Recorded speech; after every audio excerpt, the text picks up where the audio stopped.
show you registered as Mohammed Chowdhury. Is that correct? That's Chaudhary, but yes. Chowdhury. Deputy Superintendent for Learning and Leading on behalf of the Fort Worth Independent School District, testifying for the bill. Is that correct? Yes, sir. Thank you.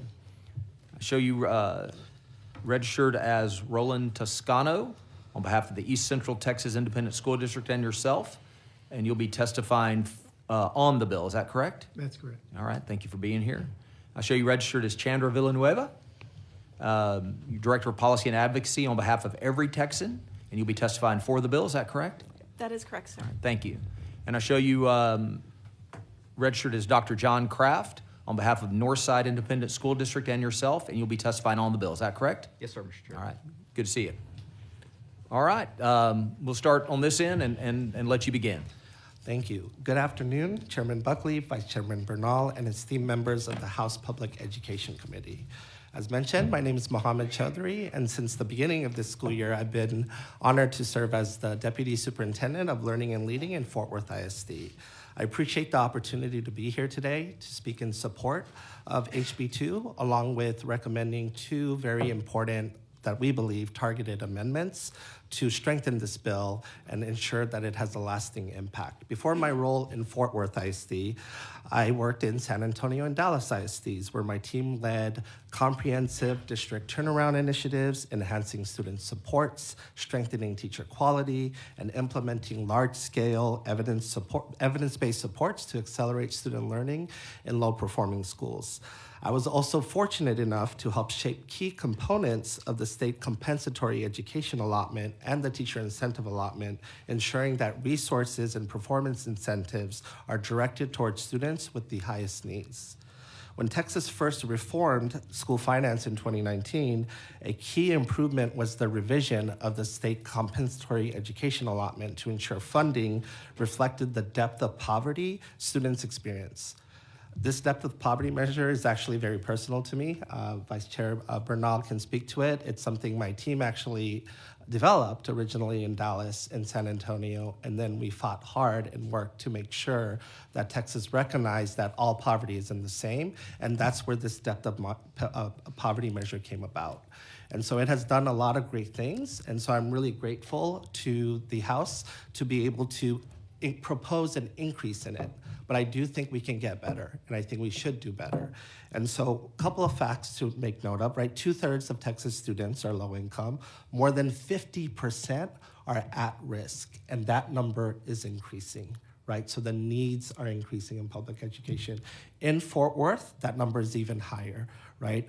Of our 70,000 students, 85% of the students are economically disadvantaged, and more than 80% are at risk. So this comp ed funding matters a whole lot to us in terms of everything that comes above the basic allotment. For nearly a decade, Fort Worth ISD has experienced stagnant student outcomes, and this year we took bold action. We prioritized high-impact tutoring and small group instruction during the school day. It was so important to us, we even deployed central staff. So my own team in central office goes to our F and D rated schools and does small group instruction as well. And for the first time in years, based on our middle of the year data, we just presented it to our board. We are projecting notable gains in third grade reading after stagnant years, and not only in just third grade, also across multiple grade levels, and a significant reduction in F and D schools. And so we're hoping that holds true all the way through STAR, but based on the data, I believe it will. So now that the comp ed dedicates dollars to high impact tutoring, right, we are grateful for the increases across the weights. But I do think we can get better. And I think you should take inspiration from a policy that you already put into House Bill 2 around the enhanced teacher incentive allotment component. You can do a version of it for the enhanced state compensatory education allotment because comp ed is so broad. And districts can pick so many different things to use for comp ed, right? If you want them to pick the right things, especially when it comes to high quality school day tutoring, we recommend a provision that rewards districts that commit to do small group and tutoring right through the comp ed funding. So you can take from your enhanced TIA version to do an enhanced comp ed version to make sure that districts choose the right things that we know that works. More money matters, but money has to land in the right places. So that's when it comes to comp ed. And my final part of my testimony will focus on resource campuses. I cannot speak today without addressing the urgent need in investing comprehensive school turnaround initiatives. Though the official accountability rating is still tied up in litigation, over 40% of Fort Worth ISD schools are projected to be DNF. While that reflects an improvement, that is unacceptable. Our students deserve more than incremental change, right? They need bold systemic actions to dramatically improve outcomes. The resource campus provision seeks to do that. When this bill was originally designed by Vice President Bernal, right, it didn't foresee a post-COVID world where a good chunk of teachers are being hired who are uncertified, where it is difficult to hold on to a teacher. So when it was designed, no one was able to address it. So I appreciate the House in refining it and making it more attainable, but I do think it still has a design flaw. So one of our recommendations is to take two aspects of that resource campus bill. One that says 50% of the teachers have to be TIA designated in core content, and no teacher cannot be less than 2 years in terms of their tenure. Districts should have a runway to do that. So we are looking at Fort Worth to doing resource campuses. So if we greenlight multiple campuses and we hit, say, 30% TIA designated content teachers, and we have to hire a handful of new teachers at that campus, we do all the other bold things. Are you gonna deny us the funding to be able to do resource campus? I think in the bill, and I provided written testimony in it, I provided an amendment that would allow the districts to get a time-bound, either up to 1 year or 2 year, logic I believe dictates 2 year, exception to hitting those thresholds. And then after 2 years, they have to meet it. And even to apply more healthy pressure, we have to get the school out of improvement required. We like that pressure. We need the funding. But hitting a black and white target in this climate of hiring is not going to work, right? I'm a practitioner. I implement things. I get things done. This sounds nice in paper, but in practice, you need to have some nuance in it. And I think the TA can grant us that nuance if you write it into the bill. Again, I thank you guys for your continued commitment to Texas House Bill, Texas Public Schools. The targeted investments in HB2 will ensure every child has access to an excellent education. I look forward, on behalf of Fort Worth ISD, to continue to collaborate with you and ensure that we do bold action to secure the future of our students and our state. And thank you very much, and I will stop here to give time back to my colleagues here, and I welcome any questions. All right, Mr. Toscano. Yes, sir. My name is Roland Toscano. I'm Superintendent of Schools in East Central ISD in San Antonio, Texas, and I'm here to testify on House Bill 2. Thank you, Chairman Buckley, Vice Chair Bernal, and the committee for today's invitation. While I'm a proud alumnus of East Central Independent School District, and I've spent 28 years of my professional career dedicated in my district, started as a bus driver, moved in to substitute teaching, fell in love with teaching, educating, and further developing students after school as a coach. I was honored to be selected superintendent in 2014, and since have been proud to serve on the Teacher Vacancy Task Force and am currently the chair of the Bexar County Education Coalition. Over the last 10 years plus, I've witnessed new programs, allotments, investments, tests, curricular requirements, and required community committees pop up, stop, start, restart. We've pivoted, adjusted, and shouldered most of it. But the last 5 years, however, have been the most difficult of my career. From the panic of the pandemic to re-engaging students after lockdowns to losing record numbers of teachers and being impacted by steep inflation, I know this committee is committed to the children of Texas and that this discussion is focused on ways to effectively and efficiently invest in our future. Of course, thank you, Chairman Buckley, for the countless hours you spend talking to teachers, administrators, and students, and enjoyed our visit in Northeast ISD earlier this year. And it is evident in the first reading and review of House Bill 2 that you're passionate about helping all students, and the investment made in this bill has the potential to be historic. As our district's growing exponentially each year, we appreciate the raise in the basic allotment. But of course, as the basic allotment is responsible for driving so many of our investments like teacher raises, special program allotments, and school safety funding, we hope this number can increase to truly meet the demand of the moment and help us at least meet the inflationary impacts of the last 5 years. And you guys had colorful conversations about what that number might need to be above the 220. And I'd be happy to discuss that further with the committee this afternoon. Currently, even as the basic allotment increases with enrollment, it currently does not cover the cost of a new student. The change to the special education funding made in this bill will be an incredibly positive change for our district. We're currently spending over $4 million above the allotment we received from the state to cover all needed expenses for special education students.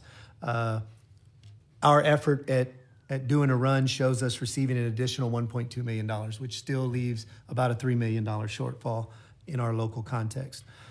Often we have to utilize our enrichment funding and any indirect allocations from other allotments that qualify just to bridge the gap. We've seen almost a 32% increase in special education enrollment, including an almost doubling of special education needs at the early childhood level.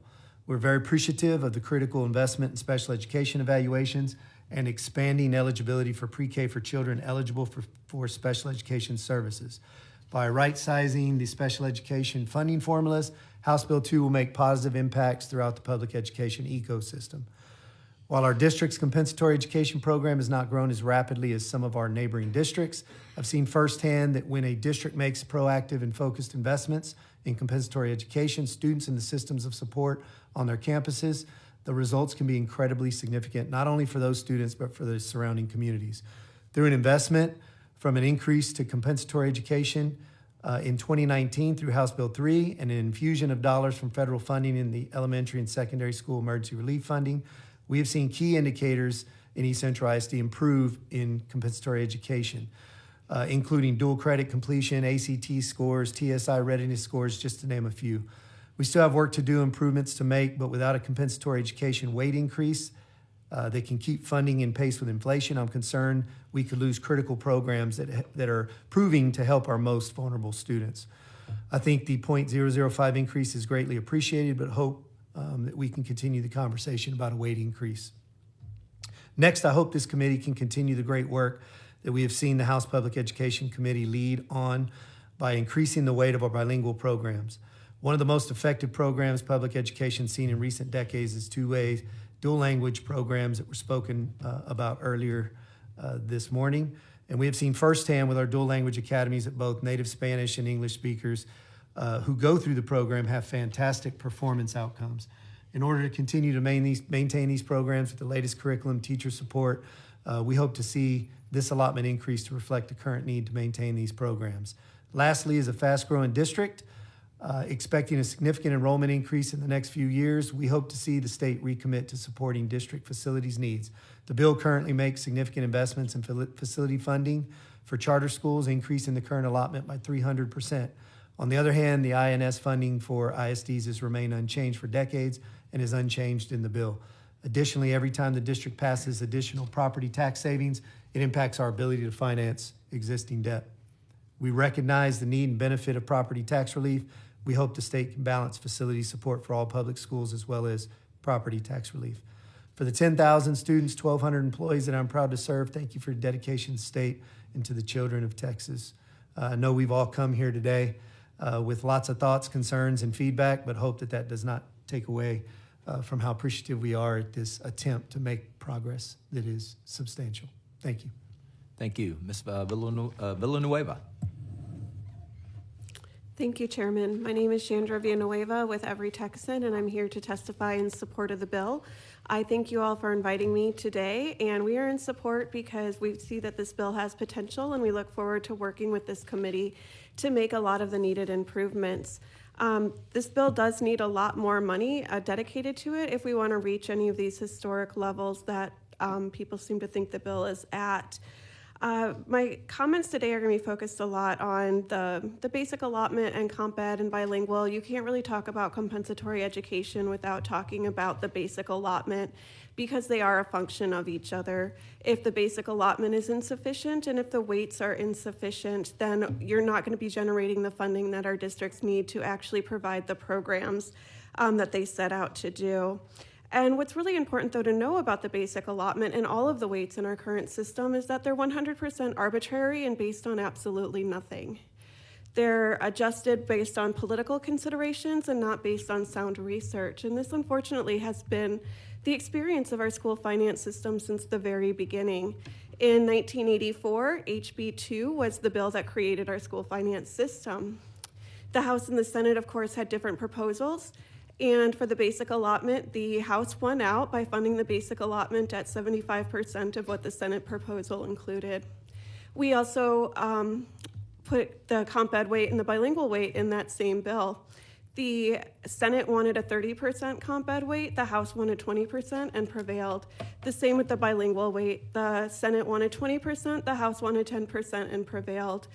We've seen very little changes in those since then. The basic allotment, as we've heard a lot of today, has not been adjusted for inflation. So it would take about $1,400 to get there, and this bill only has $220. While that will increase the amount of funding generated through the comp ed and bilingual weights, it's a far cry from what we really need to adjust for inflationary impacts. And so to look a little bit more at the comp ed weight, there was a really great study done in 1992 that showed that using one single weight does not work when you have a lot of different programs and programmatic expenses. So in some ways, I want to encourage you guys to study comp ed and look at it more like special education, where we're moving to an intensity of services model. One of the things that they even recommended in this 1992 study was to create sort of an index of need that was based on the socioeconomic characteristics of target populations, but maybe not necessarily specific students. It took us 27 years to make any additional adjustments to the comp ed weight after that study, and that's where we got the tiered funding that we see in HB 3 from 2019. And then HB2, which is a good move, does increase that comp ed funding slightly throughout the tiers, but even at the highest level tier, it is still below what the Senate tried to get for comp ed students in 1984. That was, over 40 years ago now. So there definitely could be a lot more done for comp ed and a lot more studies done to figure out a better way to do it. Basing it off of free and reduced lunch is a proxy, and it's not always the best proxy when we're looking at programmatic expenses and interventions. The experience of the bilingual weight is very similar. Came in 1984. We saw that slight increase for the dual language allotment, an additional 5%. But only about 22% of our English language learners are in a dual language program, and that percentage hasn't really changed much since the introduction of the dual language weight. And again, that 5% is arbitrary, the 10% is arbitrary. The Senate wanted 20% in 1984, and we're nowhere near to that weight today. So, my recommendations is that our system shouldn't be arbitrary. Our kids deserve better than arbitrary. We should put real science, research, and data behind what we're trying to achieve in our public education system. We used to have statute that directed the Legislative Budget Board, and before that, the Legislative Education Board, along with the LBB, to conduct these studies. They weren't always done, but that statute was stripped as a part of HB3 in 2019, when we really need to be looking deeper at these numbers and programs, and we've heard a lot from school districts about what they're trying to achieve. Obviously, just the basic allotment for inflation, I'd love that. Enrollment-based funding is also a really important thing that we should be discussing with this bill. But HB 72 costs the state $14 billion in today's dollars. That is much more than what we've been talking about today. And I think most importantly, it was passed alongside a tax bill, HB 122, that generated between $4 and $5 billion to maintain these investments over time, and that's again in today's dollars. I think it's really alarming and potentially harmful to be looking at another $6.5 billion in tax cuts when we did $22 billion in tax cuts last session, when it takes the longer we wait to make these inflationary adjustments and really shore up the system, it gets more and more expensive every year. That $22 billion we spent on tax cuts last session should have been into our education system. We really need to think about the future and what happens when we no longer have these surpluses that are based largely on inflation. I know I've gone over my time, so thank you. Thank you, Dr. Good afternoon. Kraft. Good afternoon, Chairman Buckley, Vice Chairman Bernal, esteemed committee members. It's a pleasure to be with you to be able to testify on this important legislation on House Bill 2. To provide a little bit of context, I am John Kraft. I'm the superintendent of schools for Northside Independent School District. We are currently the 4th largest school district in the state, serving over 100,000 students. We employ a little over 13,000 employees. What's unique to Northside is we continue to provide all of these support services, transportation, child nutrition services, all in-house. So obviously, as a superintendent, I'm responsible for the safety, the care, the education of the students and staff within these 140-plus buildings. Obviously, we turn the lights on, we run the utilities, we operate over actually 1,000 school buses to get our students safely to school each and every day. And again, this is a large team effort. We have approximately 53,000 students who qualify for state compensatory education programming, 12,000 bilingual students, and over 17,000 special education students now. We have a building choice program within our school district, including one of the very first Cast Teach programs that is really dedicated to educating our future teachers and teacher workforce starting their freshman year in high school. We will continue to offer our families programs of choice that serve our students to the very best of our abilities. While we did appreciate the modest increase in the school safety allotment and the ongoing slight increase we received through the golden pennies last session, that increase was enveloped by rising hard costs such as fuel, utilities, insurance, increased security personnel requirements, which you've already heard this morning, increasing special education enrollment. The funding formulas for our schools have not kept up with the cost that we continue to shoulder to care for our students each and every day. I'm proud to have known Chairman Buckley for many years now, and we don't always agree on public policy matters, but I can tell you and Vice Chairman Bernal, as well as you all esteemed committee members, that your intentions are strong in your support for public education. I know that this bill, while is very much in a work of progress, we are taking steps in the right direction. I greatly appreciate all the time and hard work that has been spent on tackling these important matters as they pertain to public education.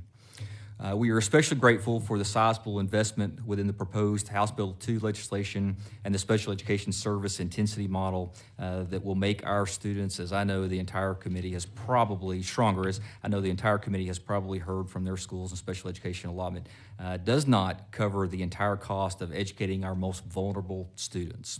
Today, I want to highlight, again, 2 additional groups of vulnerable students whose enrollment is also increasing throughout our district and really throughout the state.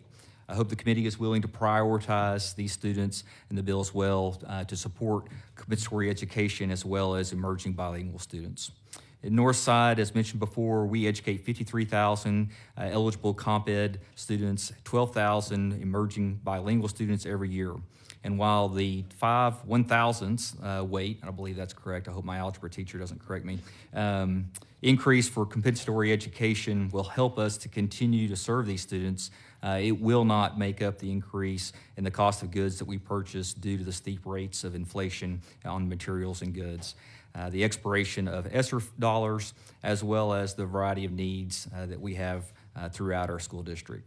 Those 53,000 comp ed students are spread throughout our district's campuses, requiring different interventions, personnel, and materials to serve their needs. Over the past 4 years, we have utilized some of our ESSER dollars on one-time personnel investments and materials to help these students to be on track to graduate. With that investment from House Bill 3 in 2019, as well as the federal ESSER dollars that followed, we are already starting to see an uptick in academic performance and college readiness rates. Between 2022 and 2023, we saw almost all college readiness indicators trend upward for our economically disadvantaged students, including college credits earned, AP participation, and dual credit enrollment. We know that with the continued investment, we can continue the great work that is happening and expand services that all of our students will benefit from. Additionally, we have learned a lot about the critical dual-way bilingual programs that are set up for emerging bilingual and native English-speaking students. With many programs showing fluent bilingual students outperforming their English-speaking peers, I was proud to help with the development of the first dual language program in Killeen ISD, which opened last school year. We could not have done that without the investment made in House Bill 3 in 2019. However, without the weights reflecting the complicated nature of implementing new dual language programs and serving both emerging bilingual and native English speakers, the current weight for these programs doesn't cover the sizable investment required to maintain them. We hope to see at least a slight increase in the bilingual weight to assist in offsetting the cost of teacher recruitment, training, and consumable materials for these programs to survive. Lastly, while we appreciate the $220 basic allotment increase, we have seen inflationary impacts in almost every facet of education. We know that this body is working to ensure these increases are felt in every classroom, and we appreciate the discussion today. We hope that in addition to building in an inflationary marker of some kind to the school finance system, we can see the basic allotment increase reflect the economic impacts that we continue to feel. Thank you again for the opportunity to testify. Thank you, panel members. Any questions for this panel? Representative Hinojosa. Mr. Toscano, you said in your comments that as we reduce property taxes, it makes it more challenging for you to finance debt, I believe. Can you explain that? Yeah, so as we pay down debt and we have an option to either defease by holding the tax rate the same to generate additional revenue to pay down debt, or pass that savings to our taxpayers by reducing that debt burden. And so we're in a quagmire because as we choose not to defease and pass that tax savings to our taxpayers, we then have less of an ability to pay down debt, which increases our ability to finance debt in the future. In a fast-growing district, we're in the process of needing to make capital improvements and build new facilities to accommodate growth. And so we have to be very mindful of our ability to acquire debt at a low rate for our taxpayer. So that's essentially what I meant. Representative Schoolcraft. Ms. Villanueva, you mentioned that our allotments are based on political decisions rather than facts, data, and so forth. And then you mentioned House Bill 72. I was actually in the House when that was passed in 1984. And I remember, the way I remember it anyway, that was an attempt to do equalization without doing Robin Hood. That is, they identified that the districts that were suing had very, very, very high percentage of free and reduced lunch, and they tied comp ed to free and reduced lunch and then poured money into it to try to get money to those districts. Is that fair? Yeah, I mean, we were doing comp ed funding before HB 72. Well, actually, yeah, it started before with the feds, didn't it? Like Yeah, it was originally $50 a student? Yeah, it was $40 a student in 76, and then a couple years later, the state moved it to free and reduced lunch before the passage of HB 72. Right, so they just kept adding more and more and more money, trying to get the equalization. They finally gave up and passed Robin Hood about 15 years later. But that's kind of an example of how that program started and just kept getting inflated to the point now today, for example, our Gifted and Talented program is funded at less than 25% of what the districts are spending on it. Our special ed is being funded at, well, $2 billion less than they're spending on it. Most of the, a lot of allotments are like that, but for some reason, comp ed is being funded at $2 billion more than the identified expenditures on that program. Is that partly due to that sort of political decisions? Yeah, I think one of the school districts would be a better source of how much districts are actually spending. I focus more on the weights and where they're at. But that is one reason why I think that we should really look at what services we're funding and the cost of services, like special education. I think, I do believe in targeted funding. I think that we should be directing the funding towards where the greatest need is. And some students need a lot more need. And just being on free and reduced lunch doesn't always mean that students need additional sources of support, and I think that was something that Representative Dunton was trying to get to earlier, Right. that it is not a perfect proxy for need. But I think the school districts would be a much better source on what their actual expenditures are compared to the funding received for that allotment. Yeah, I was quoting actually statewide data from PEMS on what's being spent. All right, thank you. May I continue? Is it Mr. or Mr. Chaudhry? Chaudhry. All right. You mentioned high-impact tutoring, I think. Can you just quickly tell me what that is? Yes, so the research, one of the rare things in education where a lot of people have agreed on what good tutoring looks like. It's nothing new, but we just now know how to implement it it's high dosage, meaning high frequency, so at least 3 times a week, and no more than groups of 5. So a small group of 3 is ideal, but once you hit over 5, you're beginning to diminish the impact of the tutor. So high impact tutoring would be a tutor working with the same students 3 times a week in small group instruction, no more than groups of 3 to 5 students. Okay, is that a program or where, how is that implemented or where is that implemented? You can do it 1,000 different ways as long as you hit on those tenets that I said. So in Fort Worth ISD, for example, we are deploying our central office coaches to go to our low-performing schools and pull groups in the manner I just said. Okay, is it in the education code or where are the... Just vaguely mentioned in the code is tutoring or high-impact tutoring, but actually defining which model works in the Okay. evidence base, Yeah. that's more outside of the education code. All right, thank you. You're welcome.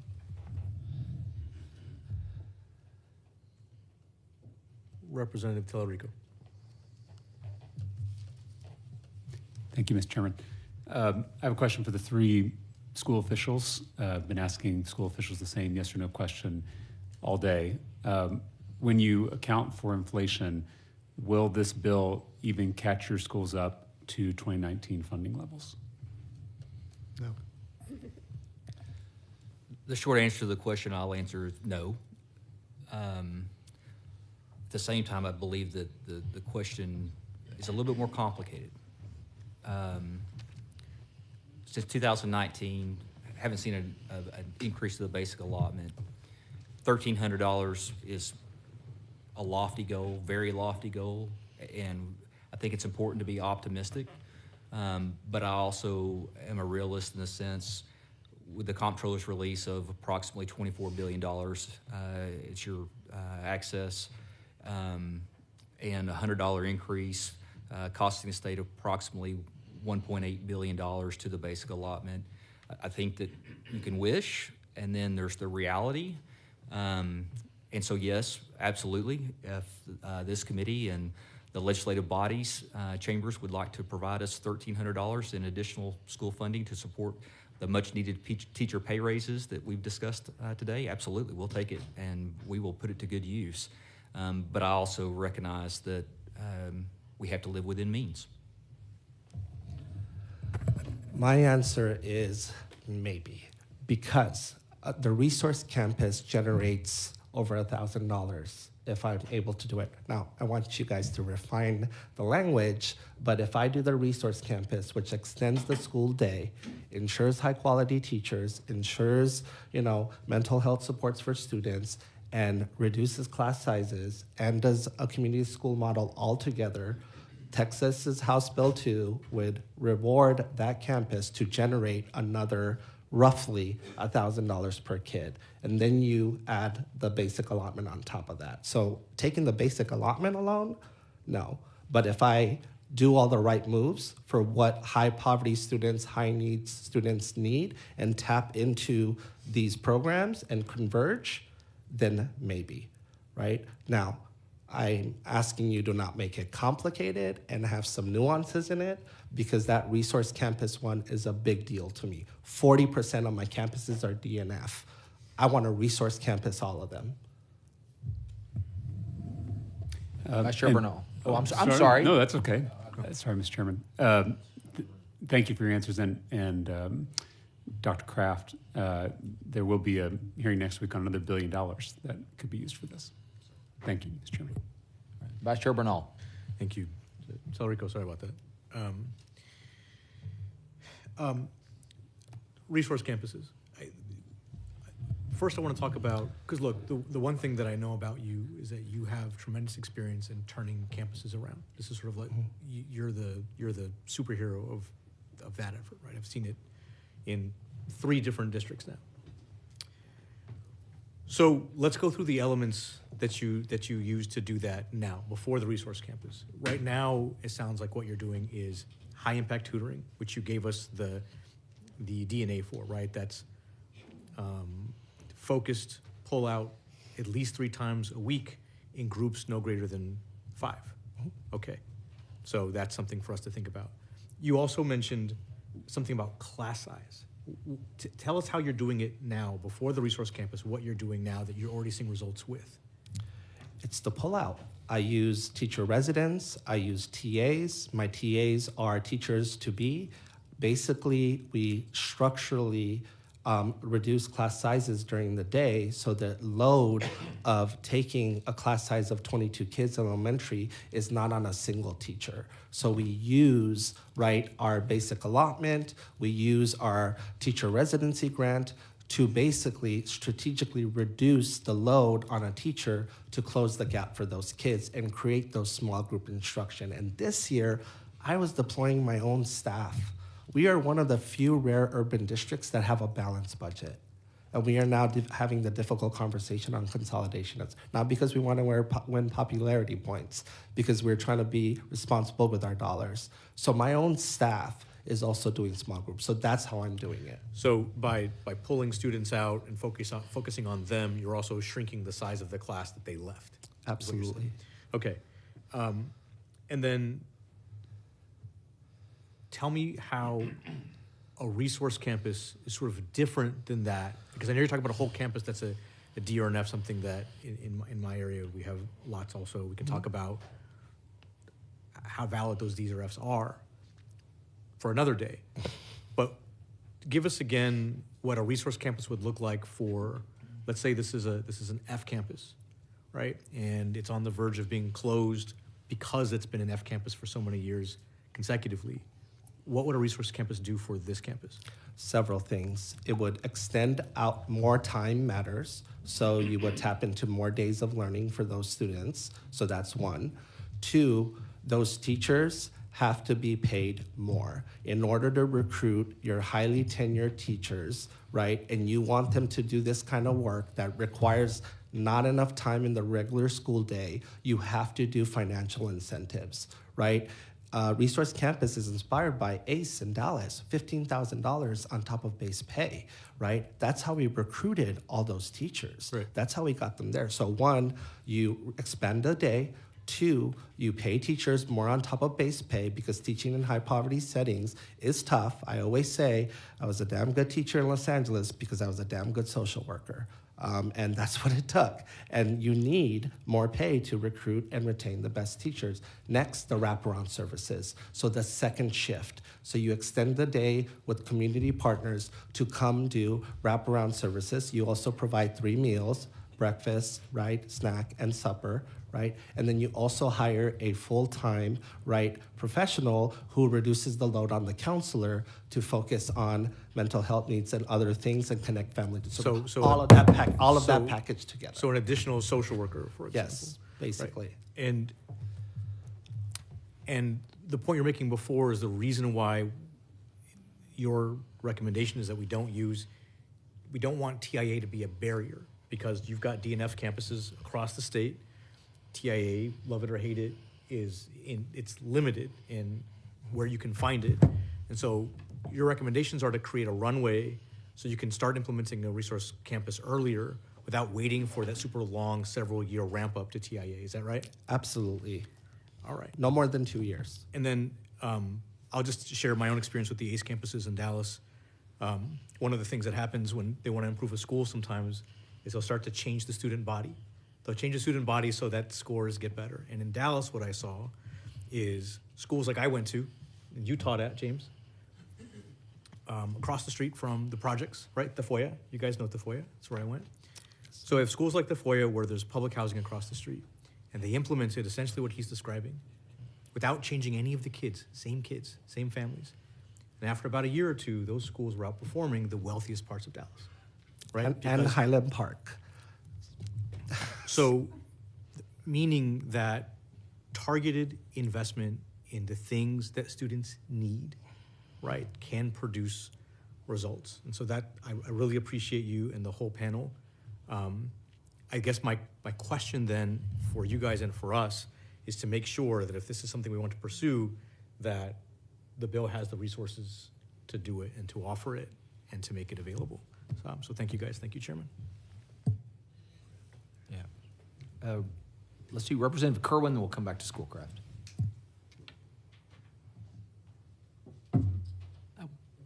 Hi, Ms. Villanueva. I have a question on the weights and basic allotment. You were saying how arbitrary they are. Could I ask you for your ideas on changing that?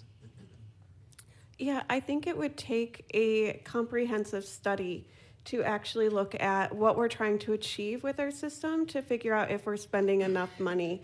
There's been a lot of different studies done in other states. There were some studies done as a part of the last school finance lawsuit that had ranges of additional funding needed based on ranges of proficiency you're trying to achieve. But you really need to know what you're trying to achieve to know how much it costs. What size classrooms do you want? What quality teacher do you want? How many librarians, nurses? And that is something that they tried to do in 1984 through the Perot Commission as well, which created a lot of the recommendations that built out our current school finance system. But that was a really, really long time ago, and we have not gone through a comprehensive study like that since the early 80s. Thank you. Representative Schoolcraft. Mr. Chudary, doctor? Mr. Chaudhary. Chaudhary. There you go. I'm going to call you Mohammed if that's okay. Mohammed's fine too. I like that better. I'm really interested in this resource campus. How are the students chosen to go in there? Or is it just an It's existing the same school? neighborhood schools. You do not change the kids. You raise the expectations on the staff and teachers and leader. And if that and you can give that staff first right of refusal. And if they don't want to be there, then you recruit others who want to come there. Yes. Okay, now, and those are the schools that were failing? Is that? Yes, Okay, the they have to lowest be performing. failing to qualify to be designated a resource campus.